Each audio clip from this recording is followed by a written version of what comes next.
यह है, सुषमा तभी नाचेगी जब उसे पूरे पैसे मिलेंगे। इस वाक्य में रेखांकित शब्द की रचना हुई है। तो बताना है तभी में क्या होगा।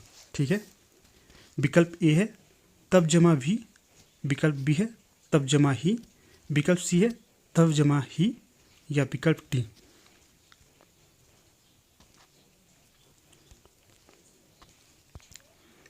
विकल्प डी अभी आप देख लीजिए, विकल्प डी में क्या दिया है। तो यहाँ पर जो सही विकल्प हो जाएगा तो वो होगा विकल्प बी, तब जमा ही। ये सही विकल्प हो जाएगा यहाँ पर।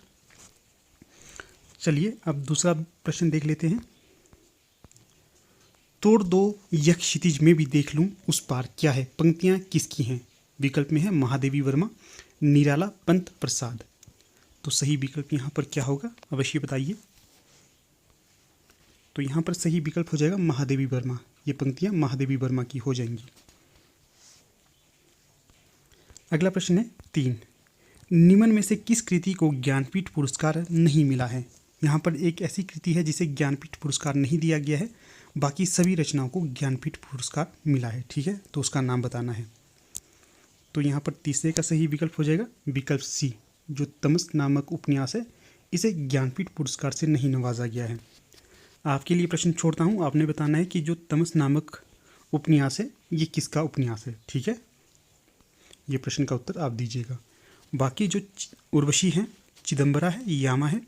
उर्वशी तो यहाँ पर हो जाएगी दिनकर जी की रचना, चिदम्बरा पंत की और यामा महादेवी वर्मा की। ठीक है, तो इसका भी ख्याल रखिए, ये भी महत्वपूर्ण है। अब अगला प्रश्न देखते हैं।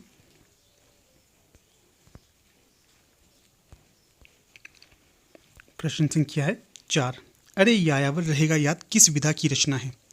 विकल्प में है काव्य, यात्रा वृत्तांत, या जीवनी, या डायरी। तो यहाँ पर सही विकल्प क्या आएगा चौथे का। तो जो चौथे का सही विकल्प आएगा तो वो आएगा विकल्प बी, अरे यायावर रहेगा याद। यह एक यात्रा वृत्तांत है। और किसका यात्रा वृत्तांत है, अज्ञेय जी का यात्रा वृत्तांत है ये। दूसरा प्रश्न आपके लिए ये छोड़ देता हूँ, आपने बताना है अज्ञेय जी का पूरा नाम क्या होगा। अगला प्रश्न यहाँ पर 5वां है, कबीर वाणी के डिक्टेटर थे, कथन किसका है। विकल्प में है डॉक्टर रामकुमार वर्मा, डॉक्टर परशुराम चतुर्वेदी, आचार्य रामचंद्र शुक्ल, या हजारी प्रसाद द्विवेदी। तो 5वें का सही विकल्प बताइए क्या आएगा। तो 5वें का सही विकल्प होगा डी, डॉक्टर हजारी प्रसाद द्विवेदी के द्वारा ये कथन कहा गया है कि कबीर वाणी के डिक्टेटर थे। इसके पश्चात जो आचार्य रामचंद्र शुक्ल है, इनके द्वारा कबीर की वाणी को क्या कहा गया है, ये प्रश्न भी आपके लिए छोड़ देता हूँ, ये भी बताना है आपने। ठीक है, अगला प्रश्न है 6, निम्न में से संकर शब्द कौन सा है। विकल्प में है सीलबंद, काजू, पोस्ट कार्ड, या चॉकलेट।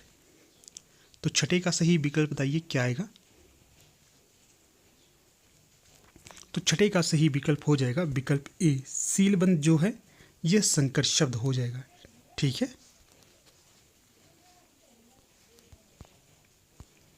अगला प्रश्न देख लेते हैं।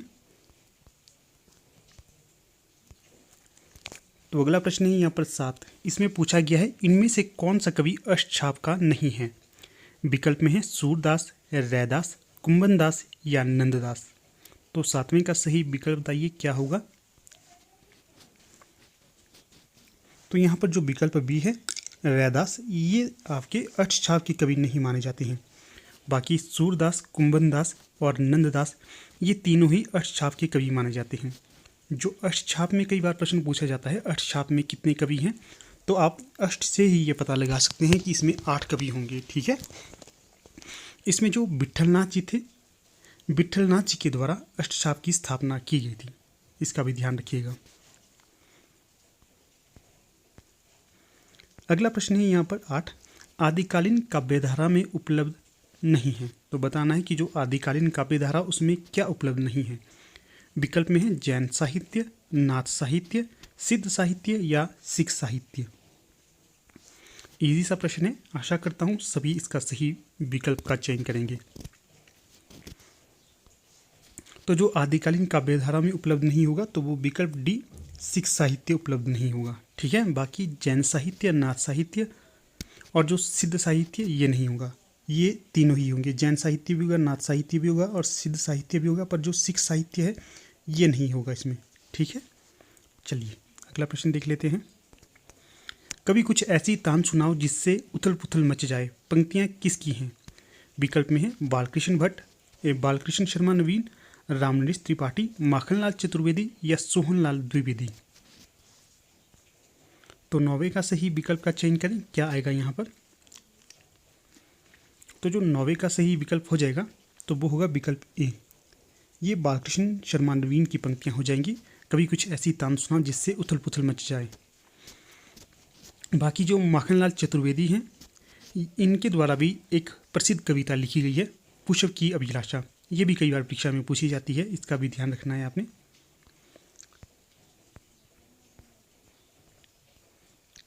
अगला प्रश्न है यहाँ पर 10। इसमें पूछा गया है फणीश्वर नाथ रेणु के मैला आंचल में क्या विशेषता झलकती है या क्या विशेषता उसकी है? फणीश्वर नाथ रेणु के मैला आंचल की। विकल्प में है ठेठ देशीयता, जीवन दर्शन, प्रेम कथा या राष्ट्रीयता। तो 10वें का सही विकल्प बताइए क्या आएगा? तो यहाँ पर सही विकल्प हो जाएगा 10वें का विकल्प ए। जो फणीश्वर नाथ रेणु का है मैला आंचल उपन्यास, इसमें ठेठ देशीयता का प्रदर्शन हमें मिलता है। इसी के साथ जो मैला आंचल है इसे हिंदी का प्रथम आंचलिक उपन्यास भी माना जाता है, इसका भी ध्यान रखना है आपने। अगला प्रश्न है 11। मधुमालती के लेखक होंगे। विकल्प में है कुतुबन, मंजन, मुल्ला दाऊद या जायसी। तो 11 का सही विकल्प बताइए क्या होगा? तो जो मधुमालती के लेखक होंगे तो ये हो जाएंगे आपके मंजन। यहाँ से आपको एक ट्रिक बता देता हूँ याद करने की। देखिए मधु के आगे म लगा है, उसी प्रकार मंजन में म आगे लगा है, म से म आप मिला दीजिए तो मधुमालती और मंजन हो जाएगा। जो मधुमालती ये रचना कई बार पूछी जाती है किस काल की है? भक्ति काल के अंतर्गत सूफी काव्यधारा की ये रचना मानी जाती है। विकल्प में जितने भी कवि दिए गए हैं ये सभी सूफी काव्यधारा के अंतर्गत आते हैं। जो जायसी है इनकी एक प्रसिद्ध रचना है पद्मावत। उसके पश्चात आखिरी कलाम या अखरावट भी इनकी रचना है, प्रसिद्ध रचना है ये। जो पद्मावत है इसे महाकाव्य कहा जाता है। अगला प्रश्न है 12। भोजपुरी मुख्यतः किस प्रदेश की बोली है? विकल्प में है राजस्थान, बिहार, मध्य प्रदेश या उत्तर प्रदेश। तो 12 का सही विकल्प बताइए क्या आएगा? तो यहाँ पर 12 का सही विकल्प हो जाएगा विकल्प भी, भोजपुरी बिहार में बोली जाती है। ठीक है, तो अगले प्रश्न में बढ़ने से पहले आपको बता देता हूँ हमारी टीम के द्वारा LT टेट, LT कमीशन और PGT हिंदी के लिए पेड व्हाट्सएप ग्रुप लॉन्च कर दिया गया है। इससे पहले एक लॉन्च कर दिया गया था, वो पूरा पैक हो गया है। अब दूसरा आपके लिए लॉन्च कर दिया गया है। अगर आप लोग इंटरेस्टेड हो तो संपर्क कर सकते हो। नंबर है 8219312129 पे आप संपर्क करिए, वहाँ पर आपको जोड़ दिया जाएगा। ठीक है, वहाँ पर बता देता हूँ आपको जितने भी व्याख्यान होते हैं, मान लीजिए जैसे ये व्याख्यान है, इसका भी PDF वहाँ पर आपको उपलब्ध करवा दिया जाएगा। इसके पश्चात वहाँ पर डेली करंट अफेयर मिलता है, daily India GK, world GK मिलता है और डेली HP GK मिलता है। बहुत सी चीज़ें ऐसी आपको वहाँ पर मिलेंगी जो आपको अन्य मिलनी मुश्किल हो जाती हैं। ठीक है ना, आपकी तैयारी वहाँ पर डेली करवाई जाएगी। इसी के साथ डेली वहाँ पर आपको रिकॉर्डेड वीडियोज़ भी मिल जाती हैं। ठीक है, तो इसका ध्यान रखिए। अगर इंटरेस्टेड हो तो संपर्क अवश्य कीजिएगा। तो चलिए अगला प्रश्न देख लेते हैं। अब प्रश्न संख्या है 13। कृष्ण काव्य की अपार संपदा किस भाषा में लिखी गई है या किस भाषा में मिलती है? विकल्प में है ब्रजभाषा, अवधी, खड़ी बोली या मैथिली। तो यहाँ पर 13 का सही विकल्प बताना है क्या होगा? तो ये हो जाएगा विकल्प ए, ब्रजभाषा में कृष्ण काव्य की अपार संपदा मिलती है। इसके पश्चात दूसरा प्रश्न आपके लिए ये छोड़ देता हूँ यहाँ से। आपने बताना है कि जो सूफी काव्यधारा थी उन्होंने अधिकतर किस भाषा का प्रयोग किया था। ठीक है, जो रामचरितमानस है उसकी भाषा भी आपने बतानी है। चलो रामचरितमानस की भाषा में बता देता हूँ, ये अवधी भाषा में लिखा गया है। उसी प्रकार जो पद्मावत महाकाव्य है ये भी अवधी भाषा में लिखा गया है। याद रखना है, जो रामचरितमानस है अवधी भाषा में लिखा गया है और पद्मावत है यह भी अवधी भाषा में लिखा गया है।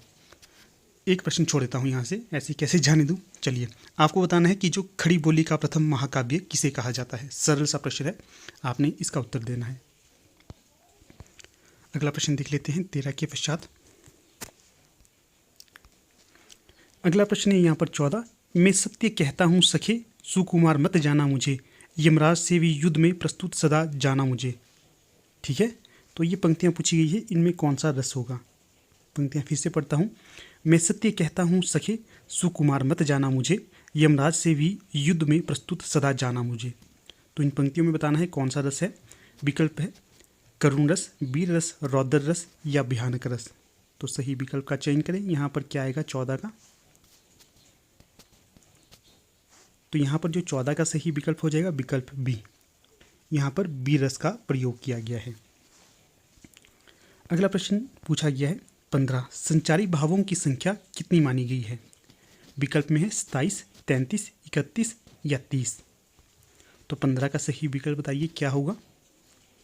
तो जो संचारी भावों की संख्या मानी जाती है 33। ठीक है, और एक प्रश्न आपसे ये पूछूंगा कि जो रसों की संख्या कितनी मानी गई है आचार्य भरत मुनि के अनुसार। भरत मुनि के अनुसार आपने बताना है रसों की संख्या कितनी है। अगला प्रश्न देख लेते हैं अब 16। रहीमन पानी राखिए बिन पानी सब सून, पानी गए ना उबरे मोती मानस चून। पंक्तियों में कौन सा अलंकार होगा। विकल्प में है यमक, श्लेष, वक्रोक्ति या उपमा अलंकार है। तो 16 का सही विकल्प बताइए क्या होगा। तो 16 का सही विकल्प हो जाएगा विकल्प बी। यहाँ पर श्लेष अलंकार होगा। इस पंक्ति को ध्यान से याद रखिएगा, मोस्ट इंपॉर्टेंट है। अक्सर ये पंक्ति सीधे सीधे पूछी जाती है। रहीमन पानी राखिए, तो यहाँ पर श्लेष अलंकार हो जाएगा। अगला प्रश्न है 17। कुकुरमुत्ता किसकी रचना है। विकल्प में है निराला, मुक्तिबोध, नरेश मेहता या रघुवीर सहाय। 17 का सही विकल्प क्या होगा। ये जो कुकुरमुत्ता है निराला की रचना हो जाएगी। ये यहाँ पर सही विकल्प हो जाएगा। कई बार निराला का पूरा नाम भी पूछा जाता है। सूर्यकांत त्रिपाठी निराला का पूरा नाम होगा। तो यहाँ से निराला जी की और भी रचनाएं आपको बता देता हूँ। जो जूही की कली है, तो ये इनकी पहली रचना मानी जाती है। ये पहली कविता इसे माना जाता है।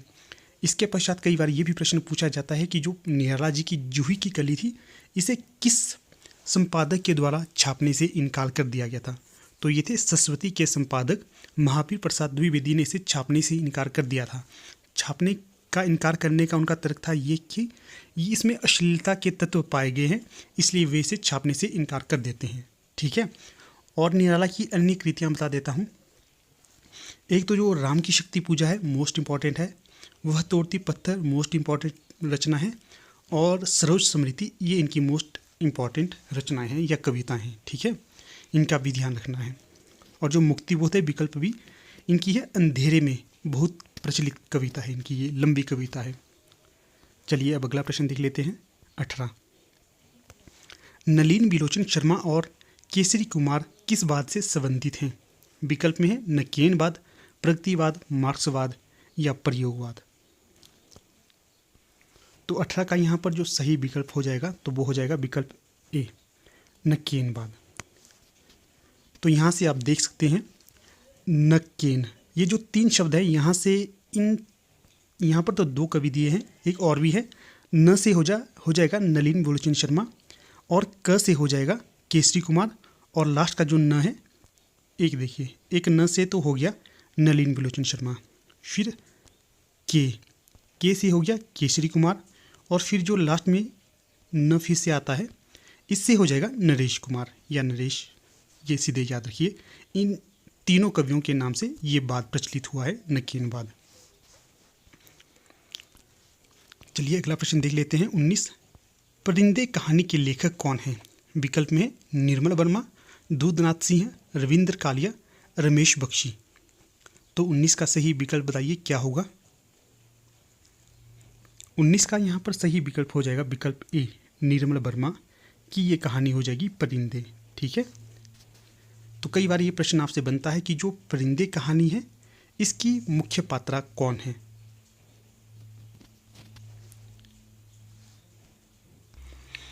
तो जो इसके प्रमुख पात्रों में मानी जाती हैं लतिका, याद रखना है। कई बार ये प्रश्न बन सकता है आपसे कि जो लतिका है निम्न में से किस कहानी की पात्रा है। तो ये परिंदे कहानी की पात्रा होगी। इसके पश्चात doctor Mukherjee, mister Hubert, Karimuddin Girish, mister would, miss would, father almond इत्यादि भी इसके पात्र माने जाते हैं। अगला प्रश्न देख लेते हैं अब।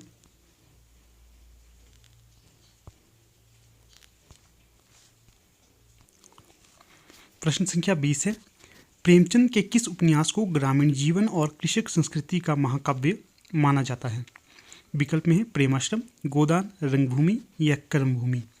तो 20वें का सही विकल्प क्या आएगा बताइए। तो सही विकल्प यहाँ पर हो जाएगा गोदान। तो जो गोदान है प्रेमचंद जी का एक महाकाव्यात्मक रचना मानी जाती है। इसमें जो होरी है, इसमें होरी और धनिया इसके प्रमुख पात्र माने जाते हैं, ठीक है ना। इसमें जो होरी की एक अभिलाषा थी कि वो गाय ले, किसी तरह वो गाय भी ले लेता है, परंतु अंत में उसके जो भाई है हीरा वो उसे जहर देकर मार देता है। तो इस प्रकार की इसकी कथा है। अगला प्रश्न है 21, मनुष्य की मुक्ति की तरह कविता की भी मुक्ति होती है, ये कथन किसका है? विकल्प में है निराला, रामचंद्र शुक्ल, जयशंकर प्रसाद या हजारी प्रसाद द्विवेदी। तो 21 का सही विकल्प हो जाएगा विकल्प ए, निराला। अगला प्रश्न देख लेते हैं अब। प्रश्न संख्या 22, रतिनाथ की चाची उपन्यास किस लेखक का है? सबसे पहले तो अपने याद रखना है, विधाएं पूछी जाती है कि जो रतिनाथ की चाची है ये किस विधा की रचना है? उपन्यास विधा की रचना है, ठीक है। और किसकी रचना है ये? विकल्प में है रेणु, नागार्जुन, शिव पूजन सहाय या मार्कंडे। तो 22 का सही विकल्प बताइए क्या आएगा।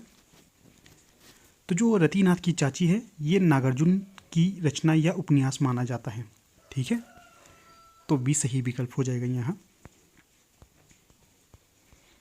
अगला प्रश्न है 23, पूछा गया है माया महा ठगिनी हम जानी पंक्ति किसकी है? विकल्प में है तुलसी, जायसी, कबीर या रैदास। तो 23 का सही विकल्प क्या आएगा? तो 23 का सही विकल्प आएगा यहाँ पर कबीर। कबीर की ये पंक्ति हो जाएगी माया महा ठगिनी, ठीक है।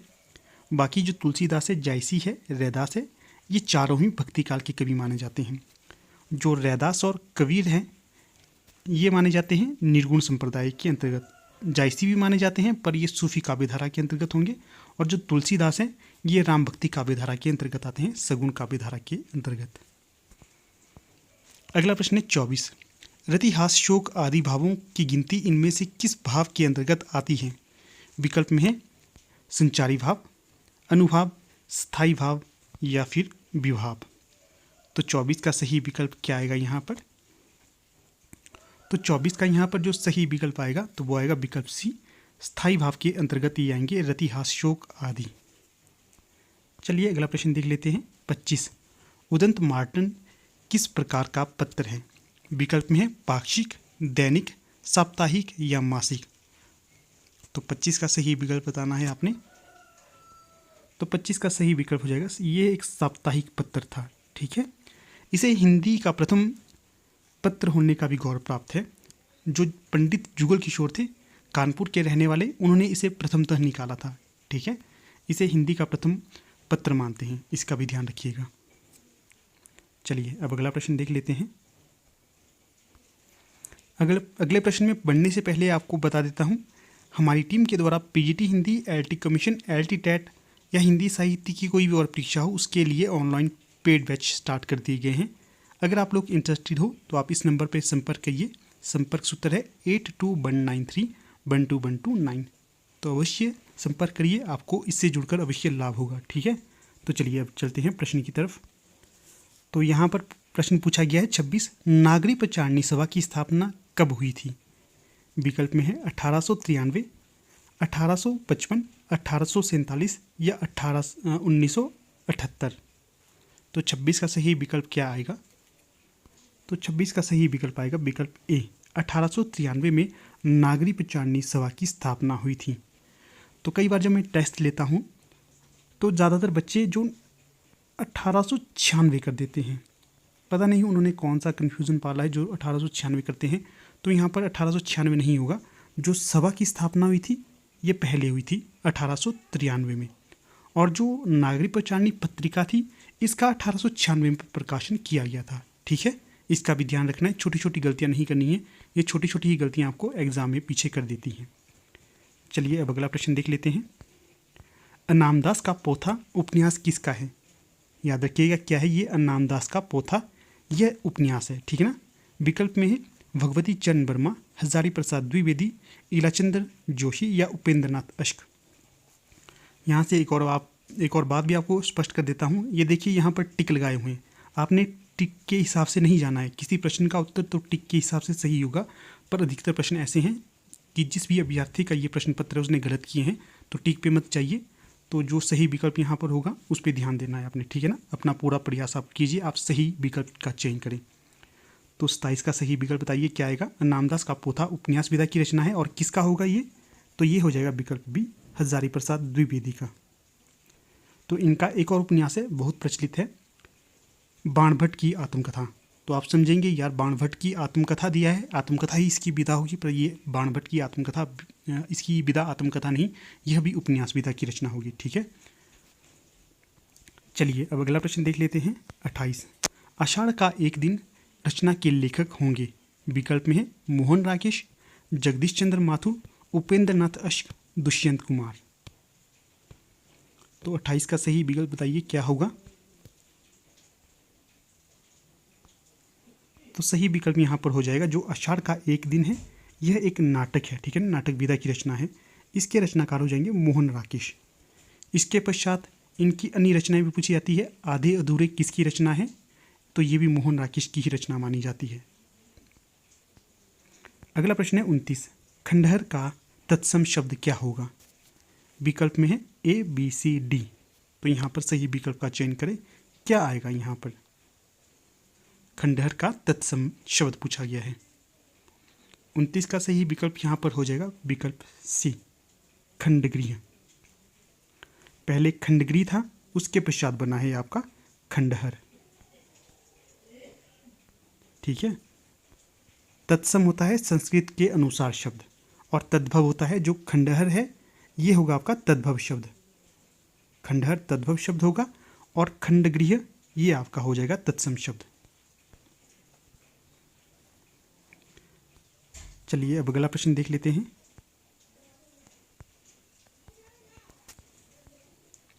प्रश्न पूछा गया है 30, चांद का मुंह टेढ़ा किस कवि की काव्य संग्रह है? विकल्प में है मुक्तिबोध, अज्ञे, दिनकर या श्रीकांत वर्मा। 30 का सही विकल्प बताना है आपने, क्या आएगा यहाँ पर? जो चांद का मुंह टेढ़ा है ये किस कवि का काव्य संग्रह है? मुक्तिबोध का, ठीक है। ए सही विकल्प यहाँ पर हो जाएगा। मुक्तिबोध का पूरा नाम है गजानंद माधव मुक्तिबोध, इसका भी ध्यान रखना है, कई बार पूछा जाता है पूरा नाम भी।